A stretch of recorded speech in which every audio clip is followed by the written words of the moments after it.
Odd Fellowship started in England in the 1700s, when few social services were available to help people in need. These men at that time were suffering in the Industrial Revolution in England, and they would take care of widows and orphans of their deceased brothers.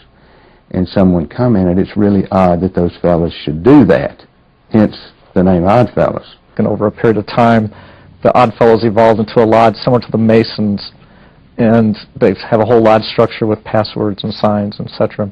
So from the time of just this early beginning, then you go from town to town. If you were an Odd Fellow, you had a password and a sign. You could go and you get a little help, either a job or another basket of food to get you by for another week or so. The Independent Order of Odd Fellows is also known as the Three-Link Fraternity. It uses the three links as its emblem, with friendship, love, and truth, as the basic principles of how you're supposed to live your life day to day. If you have friendship for one another, love for family and friends and the community, and you do it in a truthful manner. In 1819, Thomas Wilde, a spring maker and Odd Fellow who had emigrated from England, organized an Odd Fellowship Lodge at the Seven Stars Tavern in Baltimore.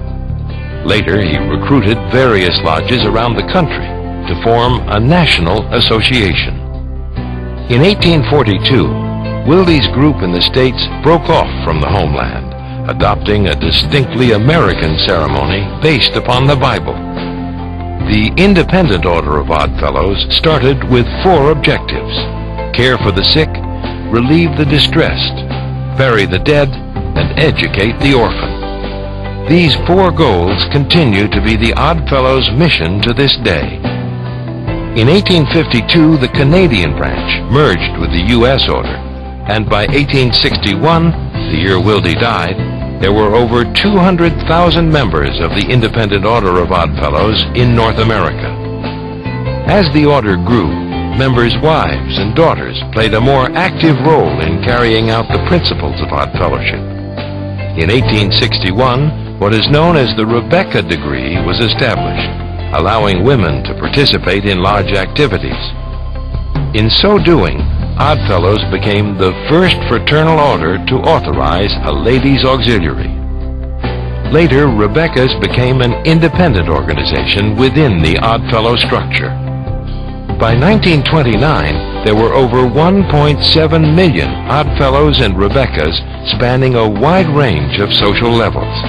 Franklin Delano Roosevelt was an Odd Fellow. Larger cities, like New York and Chicago, had over 100 lodges each, distinguished by neighborhoods, religions, and nationalities. Almost every town had an Odd Fellow lodge, and in many places, the lodge was the town's grandest building. Odd Fellows were one of the first groups coming into the old towns, and in the process of building their lodge halls, it was probably one of the larger buildings in the community, so therefore it became the school, the church, the community center. For fraternal organizations, the lodge is the heart and center. It is where business is conducted. New members are inducted, where the bonds of brotherhood and sisterhood are strengthened. Odd Fellowship recognizes mankind as a part of one universal brotherhood and teaches you to cherish and protect your fellow man. It presents a broad platform upon which mankind may unite in human benefits. To this day, Odd Fellows and Rebeccas continue with the tradition of costumes, symbols, and degrees. In the Odd Fellow Lodge, we currently have 4 degrees. Initiatory degree, which is an introduction which reminds you of how you're supposed to live life. Then you progress into the 1st, 2nd, 3rd degrees. The 1st degree being the degree of friendship, and that's based on the story between Jonathan and David. The 2nd degree is the degree of love, and that's the story of the Good Samaritan. And 3rd degree is the degree of truth, and that deals with just being truthful with yourself and with your fellow man. Even though Odd Fellows ceremonies are derived from biblical stories, the order has no religious affiliation. The only prerequisite that we have is that they believe in a supreme being, that they believe in their supreme being. Doesn't necessarily have to be my supreme being. As the 20th century progressed, membership in fraternal organizations started a slow decline.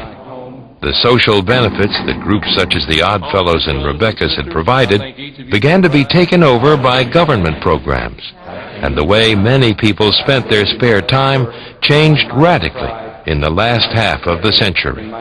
Today, it is estimated that there are some 250,000 Oddfellows and Rebeccas worldwide. But despite their reduced numbers, their generosity continues to grow.